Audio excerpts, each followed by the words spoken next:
अस्सलाम वालेकुम views bye Abrar Ahmad में मैं आपको एक दफ़ा फिर से वेलकम करता हूं और मैं उम्मीद करता हूं आप सब लोग खैरियत से होंगे। आप सब लोगों का बहुत शुक्रिया जिन्होंने मेरी लास्ट वीडियो को बहुत सपोर्ट किया। इससे मुझे भी काफ़ी इंकरेजमेंट मिली है और इंशाल्लाह मैं आइंदा भी ऐसे ही वीडियोस बनाता रहूँगा। वीडियो शुरू करने से पहले मैं सबसे पहले आपसे रिक्वेस्ट करूँगा कि अगर आपने मेरा चैनल अभी तक सब्सक्राइब नहीं किया है तो वीडियो को ज़रा पॉज करके ये मेरा चैनल सब्सक्राइब कर लें और बेल आइकन को भी प्रेस कर दीजिए।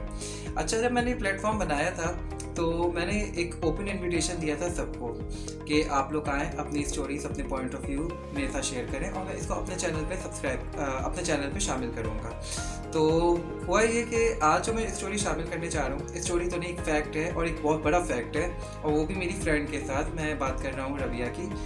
रबिया बेसिकली मेरी उन फ्रेंड्स में से हैं जो कि जिनके साथ मैं अक्सर जब भी बात करता हूँ, हर इंसान की लाइफ में एक फ्रेंड सर्कल होता है जिसमें हम बात जब करते हैं तो हमें कुछ ना कुछ सीखने को मिलता है। तो रबिया मेरी उन फ्रेंड्स में से हैं जिनको मैं सुनना बहुत ज़्यादा पसंद करता हूँ, क्योंकि वो जो अपना पॉइंट ऑफ व्यू रखती हैं तो उसके बाद मुझे समझ में आता है कि अच्छा, लाइफ की एक तरफ पर रियलिटी ये होती है। वो जो आपने अक्सर सुना होता है कि every coin has a two sides, तो हम हमेशा वन साइड देखते हैं जो विनिंग साइड होता है, जो बैक साइड होता है वो तो हम देखते नहीं है, जो कि दब जाता है। तो आज मैं उन्हीं की ज़बानी आपको कुछ बातें सुनाने वाला हूँ, क्योंकि उन्होंने बेसिकली जब मैंने लास्ट वीडियो जो Facebook love story, online love stories के हवाले से जो मैंने अपना पॉइंट ऑफ व्यू दिया था, उस पर उन्होंने मुझे कहा था कि अब ऐसा नहीं है, अब ये पॉइंट ऑफ व्यू है, जो कि मैंने भी इसको एग्री किया था। और उससे ये भी सब चीज़ें मुझे पता चली कि हमारी सोसाइटी में गर्ल्स किस लेवल तक अब चीज़ों को बेयर कर रही होती हैं। तो ये सब चीज़ें हैं जो कि मैं आपके साथ शेयर करना चाह रहा हूँ, और ये प्लेटफॉर्म सबके लिए है, जिसे मेरी फ्रेंड के लिए नहीं बल्कि सबके लिए, कि आप आएँ, अगर वो बातें जो आप किसी से शेयर नहीं करना चाहते आप मेरे साथ शेयर करें, मैं अपने चैनल पे शामिल करूँगा। इसमें आप कमेंट्स देखें, लोग इस पर पॉइंट ऑफ व्यू देंगे अपना, जो कि मेरी प्रीवियस वीडियोस पे भी दिया गया है। इससे आपको रियलाइज़ होगा, क्योंकि कभी कभार हम लोग समझ रहे होते हैं कि हम बिल्कुल ठीक हैं, लेकिन जब दुनिया के सामने रखते हैं तो दुनिया में से कुछ लोग ऐसे आके आपको रेक्टिफाई करते हैं कि आपसे ये गलती हुई, जो कि हमें रियलाइज़ हो जाता है। तो अल्लाह हमारा ऐसा वसीला बनाए। इस वीडियो में कुछ बातें हैं जो कि डोमेस्टिक इश्यूज़ जो हमारे होते हैं, कि एक लड़की जब एक एज से गुजर रही होती है तो उसके बाद जब रिश्ते आते हैं और एक रिजेक्ट का जो फैक्टर होता है, उसकी एक जस्टिफिकेशन जो उसको नहीं मिलती, तो उससे कितनी प्रॉब्लम्स होती हैं, फिर उसका माइंड परसेप्शन कैसे चेंज हो जाता है। तो यही सारी बातें हैं जो कि रबिया ने फेस की हैं। मैं आपको वही बातें उन्हीं की ज़बानी सुनाने जा रहा हूँ, और मैं इसके बाद आपको जब एंड में रिव्यू दूंगा अपना, तो वो आप चेक कीजिएगा। तो मैं शुरू करता हूँ रबिया की कहानी उन्हीं की ज़बानी। Assalamu alaikum, Rar. Hope you're doing well. Yeah, I saw your videos on Facebook Love Stories, so I wanted to share my thoughts and experience on it. My intro is I belong to an educational background, and I've done masters of engineering, and I'm 27 years old. So, and I'm a full-time working woman. So, जो मेरे इस time में experience रहे हैं from the age 22 to 27, from मैं उसके बारे में बात करना चाहूँगी। और आपकी उस वीडियो में जो ये बातें थी अबाउट के लड़के एंड में डायलॉग्स आते हैं कि लड़के कहते हैं अब्बा नहीं मान रहे, अम्मी नहीं मान रही। सो या आई थिंक कि अब ये चीज़ें पुरानी हो गई हैं। अब ये एक्सक्यूज़ेस कोई नहीं देता, क्योंकि रिश्ता यहाँ तक पहुँचता ही नहीं है। मोस्ट ऑफ द टाइम इससे पहले ही ब्रेकअप हो चुके होते हैं। वो ब्रेकअप क्यों होते हैं? अच्छा, क्योंकि मेरी कुछ फैमिली में मेरे कुछ कज़न्स वगैरह साइकोलॉजिस्ट रहे हैं, ठीक है। और हम जब एक गैदरिंग होती है, हम बैठ के अबाउट इस टॉपिक पे बात करते हैं। और मैं ख़ुद भी ज़्यादा सोशल एक्टिव नहीं रहती हूँ, मैं बेसिकली बुक्स वगैरह पढ़ने पे ज़्यादा बिलीव रखती हूँ। सो अब तो मैं, और ये टॉपिक बुक्स का शौक़ भी मुझे इसीलिए हुआ कि मैं ये जानना शुरू करूँ कि क्या चल रहा है आखिर इस सोसाइटी में, क्यों है हमारे यहाँ के मर्दों की सोच ऐसी, क्या लस्ट है एक्चुअली। सो मैं अपना एक्सपीरियंस इस वे में शेयर करना चाहूँगी शॉर्ट, कि मेरा फर्स्ट एक्सपीरियंस था जिसमें उस लड़के को बना बनाया हर काम मिल गया, अरेंज रिश्ता था। मैं ऐसे वर्ड्स अब यूज़ कर रही हूँ, उस वक्त मेरी ऐसी सोच नहीं थी, बट या मेरी अब सोच ऐसी है कि उस लड़के को अपनी औकात से बाहर की लड़की मिली थी, सो उससे नहीं संभल पाई, ठीक है। उसको था कि मैं शो ऑफ करूँगा अपनी बीवी को लेकर, मैं अपने रिलेटिव्स में बताऊँगा कि मैं ऊँचे घर की लड़की लेकर आया हूँ। तो he called me mall in front of his friend, ऊंचा माल हाथ लगाया मेरे, लड़की मुझे कमा के देगी। आई डोंट नो कि क्यों उसने ऐसा सोचा। लाइक अभी भी वो मैरिड है और आई थिंक अब उसकी फैमिली है, बट क्यों उसकी पहली सोच ये थी कि एक बीवी माल है, वो हमें कमा के ला के देगी। ये बात मुझे नहीं समझ में आई, पहला पॉइंट। अच्छा, अब ये तो था एक रिश्ता टॉपिक, ठीक है। About this Facebook topics and all, जो रिश्ते हैं, लाइक मैंने बताया कि मैं उस टाइम से लाइक 22 की एज थी मेरी जब ये सब हुआ। उस वक्त से मैं रिश्ते देख रही थी और मेरे काफ़ी अरेंज मैरिज में बैड एक्सपीरियंसेस रहे। तो अब पहले बात करते हैं about this Facebook love story, जो कि मैंने एक टाइम में आके ट्राई की जब मैंने अरेंज रिश्तों से थक चुकी थी। तो आई सॉट के क्यों ना किसी को जान पहचान करके ही बात आगे बढ़ाई जाए, और मैंने फेसबुक का सहारा लिया इस वे में, और मैंने इन ग्रुप्स के ऊपर अपना एक प्रपोज़ल पोस्ट किया और लाइन लग गई। लाइन इसलिए लगी और ये चीज़ मुझे इसलिए समझ में आई कि अब लाइक कि यार मेरी पोस्ट पे इतनी लाइक्स क्यों आ रही है। फिर मैंने जब ग्रुप को एक्सप्लोर किया, लाइक ओके 25 के बाद लड़की ही एक्सपायर हो जाती है भाई, 25 तक की लड़की जवान है, उसके बाद तो आंटी बन जाती है। सो इसीलिए यहाँ की लाइन लग रही है, क्योंकि लड़कियाँ 27-30 की एज की हैं, उनको तो कोई मुँह ही नहीं लगा रहा, चाहे वो कितनी ही काबिल क्यों ना हो, है ना।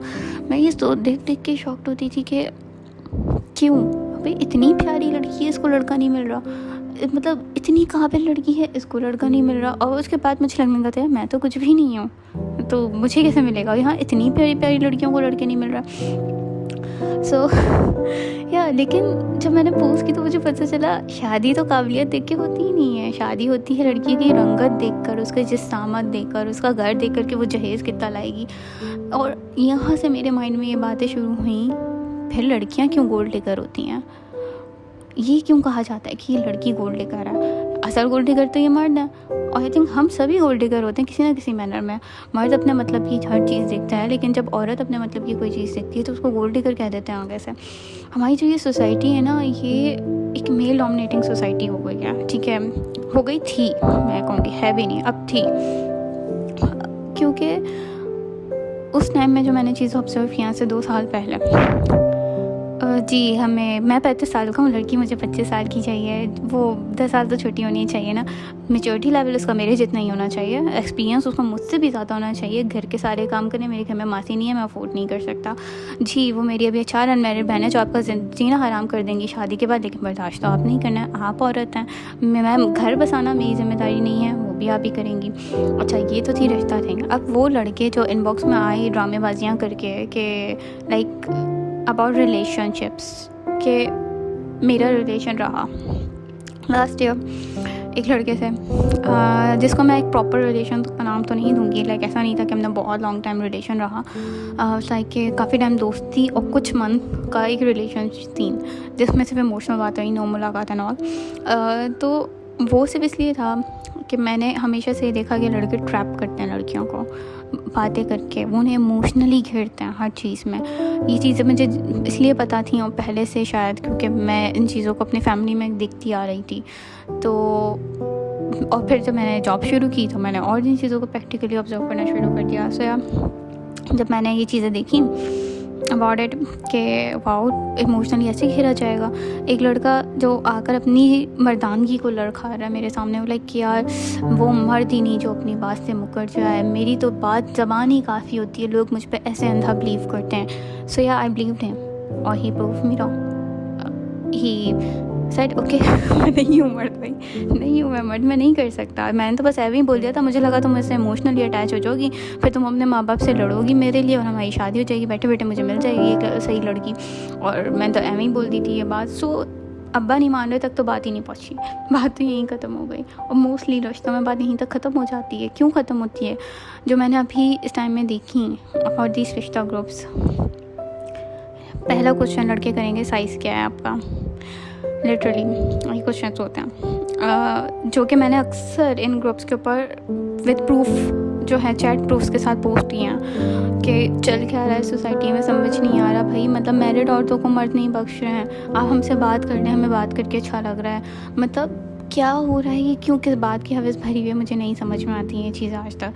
लड़कों की अम्माओं के दिमाग 7वें आसमान पे हैं। अब लाइक कि वो लड़के जिन्होंने पहले मुझे रिजेक्ट किया ये बोल करके यार आपका एटीट्यूड है, ठीक है, अपना एटीट्यूड नहीं दिख रहा था उन्हें, मेरा दिख गया, रिजेक्ट कर रहे हैं, मार्केट सर्वे करके वापस से मेरे घर पे आ रहे हैं, हमें एक और मौका दे दें प्लीज़ रिकन्सिडर इट। वो हमें गलतफहमी हो गई थी, मतलब क्या सोच के रखा हुआ इन्होंने, एक लड़की इनसे हर चीज़ में काबिल है लेकिन इनके आगे गिर पड़ के रहे। वो क्यों गिर पड़ के रहे, मुझे आज तक ये वजह नहीं समझ में आई। मेरी कज़न सिस्टर्स, मेरी सिस्टर जो हैं, उनके मैंने ये प्रॉब्लम फेस की। और लाइक मैं ख़ुद अपनी बहन को हमेशा से बात बोलती थी कि जब तक दबेंगी लोग आपको दबाएंगे। अब अपने लिए स्टैंड लेना सीखें। अब बहुत हो गई, बहुत हो गई। क्या कर लेंगी, आपका क्या है आपका लाइफ में। एक मर्द की खातिर एक डॉक्टर लड़की घर बैठ रही है, क्यों समझ नहीं आ रहा। क्यों आप लोग इतने कमज़ोर होते हो कि एक लड़की को आप सपोर्ट नहीं कर सकते, लेकिन एक लड़की से एक्सपेक्ट करते हो कि वो आपको आपके बुरे वक्त में सपोर्ट करे। आई डोंट नो क्या चल रहा है सोसाइटी में। मतलब मैं यहाँ पे परेशान हूँ उस चीज़ पर। मैंने जब से जॉब शुरू की मेरे रिश्तों में यही सिर्फ और सिर्फ यही मसले हुए। Even from the last couple of months में इतनी डिप्रेस थी कि मैंने सोचा मैं जॉब छोड़ दूँ। और मैंने कहा मैं जॉब छोड़ के क्या करूँ मॉम, मैं जॉब छोड़ दूँगी उसके बाद यही तो होगा जो अब तक सबके साथ होता है। मतलब वो फिर यही कहेंगे तुम घर बैठी हुई हो, तुम अपनी ख्वाहिशें कम करो, मैं अफोर्ड नहीं कर सकता, तुम ये कम करो, मैं अफोर्ड नहीं कर सकता। लेकिन तुम एक अच्छी खासी पढ़ी लिखी लड़की जो तुमसे ज़्यादा कमा रही थी, तुमने उसको घर बिठा दिया, तुमने उसको ज़ाया कर दिया। नहीं, अच्छा अब आप जॉब करेंगी तो घर के काम कौन करेगा यार। मेरे आने से पहले भी तो घर के काम चल रहे थे, क्यों नहीं हो सकता। अगर तुम्हारे घर में 4 बहनें बैठी हैं, जैसे वो पहले काम करती थी वो कर ले, मैं आके अपने हिस्से का काम कर लूँगी, मैं मना नहीं कर रही। मैं आके एक वक्त का खाना बना दूँगी, मैं कपड़े प्रेस कर दूँगी। बट तुम आटे की बोरी, तुम तो हिलो। ऑफिस से आकर जी मैं तो रिमोट पकड़ के टीवी देखने बैठ जाता हूँ, आपने आकर मेरी अम्मा की खिदमत करनी है, घर के काम करने हैं, झाड़ू पोछा करना है। हमारे यहाँ मेट्स का कॉन्सेप्ट नहीं है जी, आपने आके खाना बनाना है और जो है सुबह के मेरे कपड़े प्रेस करके रखने हैं। सुबह आपने 6 बजे उठना है, मेरा नाश्ता बनाना है, अम्मी का नाश्ता बनाना है, सफाई करानी है। फिर आप अपने लिए मतलब ही डजंट से आप बट कि तुम अपना ख्याल कब रखोगी। नो, बट लाइक ये लड़की आ रही है, मेरा कितना फ़ायदा है इसके आने में। ये वो बातें थी जो मैंने इन अरेंज रिश्तों में भी एक्सपीरियंस की, जहाँ लड़के मेरे मुंह पे बैठे हुए ये बातें बोल रहे होते थे कि आपने ये करना है मेरे लिए, वो करना है, ऐसे चलना है, वैसे चलना है। लाइक क्यों करना है, why need a man, I mean क्यों। तुम अब मैं ये कहूँगी कि आज का वक्त ऐसा है कि यहाँ पे अब्बा नहीं मान रहे का तो डायलॉग नहीं चलता, क्योंकि हर लड़की क्या चाहती है। अगर एक इंडिपेंडेंट लड़की, हाँ आप बच्ची पटा रहे हो 14-15 साल की या 19 साल की, ठीक है, उसको तो मे भी आप पटा सकते हो। बट एक अगर आप मेच्योर लड़की पटा रहे हो, पटाने की कोशिश कर रहे हो, वो आपसे मांगेगी सिर्फ मोहब्बत, इज़्ज़त, केयर, लॉयल्टी, ऑनेस्टी। और ये वो चीज़ें जो यहाँ के 99% मर्द नहीं दे सकते। ये इतनी महंगी चीज़ें हैं कि यहाँ के मर्द अफोर्ड ही नहीं कर सकते सीरियसली। क्योंकि मेरा हमेशा ऐसे ही होता था यार, जब आपकी मॉम गलत कहें और मैं सही हूँ, आप कैसे इस चीज़ को बैलेंस करोगे। नो, ये नहीं बोलना सबके सामने मेरी बेइज्जती करके रूम में आके मोहब्बत जताओ। नो, तमीज़ से भी तो कर सकते हो। इंसल्ट करने की क्या ज़रूरत है इसमें बीवी की। तो अम्मी बुरा मान जाएंगी, मैं दोनों के बीच में फंस गई हूँ। या तुम अपनी मॉम को क्यों नहीं समझा सकते। आई मीन मेरा ये है, मेरा एक ही भाई है और सीरियसली जहाँ मेरी मॉम गलत होती हैं हम उन्हें समझाते हैं बैठ के कि मॉम आप किसी की बेटी के साथ ऐसे नहीं कर सकती हैं। हम भी हैं, हमारे साथ जब ऐसा होता है तो हमें कितना बुरा लगता है। आई मीन सास अगर गलत है तो नंदे तो भाभी को सपोर्ट करो, लेकिन नहीं, वो तो और ज़्यादा चरान बनेंगी। भाई ने भाभी को इतने महंगे कपड़े कैसे दिला दिए हैं, अब यहाँ से इस बात जो प्रॉब्लम शुरू हो गई है। मतलब इतनी सी चीज़ों को इतना बड़ा मसला हमारी सोसाइटी में बना दिया है कि एक जायज़ काम को इतना मुश्किल कर दिया है हमारी सोसाइटी ने कि अब लोग ना जैसे कहते हैं कि गुनाह इतना आम हो गया कि सही काम करते हुए तो लोग उसे हैरानी से देखते हैं। आई सॉ द ग्रुप, रिश्ता ग्रुप एक्चुअली, एंड उस लड़के ने मुझसे बहुत हैरत से पूछा कि वेट तुमने कभी नहीं इन्जॉय किया। अरे क्या इन्जॉय किया। एंड वो शॉक था कि तुमने वाकई नहीं किया कभी। और मैं यहाँ से मैं सर पकड़ के बैठी, मैं कहा okay sorry thank you I am not interested. And वो लाइक एक तो मैं सच बता रहा हूँ, कुछ तुम ऐसे रिएक्ट कर रही हो। अबे एहसान थोड़ी कर रहे हो मुझ पे सच बता के यार। मतलब गुनाह करके आया हो, ज़िना करके आया हो, तुम फ़ख्र से बता रहे हो कि मैंने ज़िना किया और मैं बता रहा हूँ, तो यही मेरा एहसान मानो, वरना तुम्हें कैसे पता चलता। हमारे यहाँ के मर्दों में एहसास ख़त्म हो चुका है, बिल्कुल ही इमोशनलेस कॉम हो चुकी है। और मर्दों में ही क्या, मैं तो ये कहूँगी मतलब पूरी फैमिलीज़। और ये जो इफ़ेक्टेड एरिया है ये है लाइक मिडिल क्लास, 90% ये मिडिल क्लास इफ़ेक्टेड एरिया है। जहाँ पर इवन लास्ट वीक ही मेरी रिश्ते वाली ने एक रिश्ता बताया है, नहीं शो लाइक कि लड़के को चाहिए 24 या 22 साल की डॉक्टर लड़की जिसको उसने घर ही बिठाना है। खुद 28 साल के हैं, सैलरी उसमें मेंशन थी। तो मैंने जब उनसे पूछा कि मैं तो उनसे छोटी हूँ, मैं उनसे ज़्यादा कमाती हूँ, मैं इनके दिमाग क्यों देखूँ। तो अच्छा वो यहाँ वो रिश्ते वाली ने भी उस लड़की को इस बात के ऊपर काफ़ी डांट दिया कि यार तुम अपनी डिमांड तो देखो, 22 साल में तुम्हें डॉक्टर लड़की कहाँ से मिलेगी, और बिठाना मुझे घर ही है उसको, लेकिन मुझे चाहिए डॉक्टर लड़की। और मेरा हमेशा से क्वेश्चन होता था कि एक लड़की इनसे शादी करने के लिए 6-7 साल अपनी ज़िंदगी की मेहनत क्यों करेगी, क्या पॉइंट है इसके पीछे कि आपको ये लड़की चाहिए, मतलब क्यों है आप लोगों को अंदर ये हवस इस चीज़ की कि एक औरत से हमने फ़ायदा उठाना है, और फिर आप कहते हो लड़कियाँ गोल्ड डिगर हो रही हैं।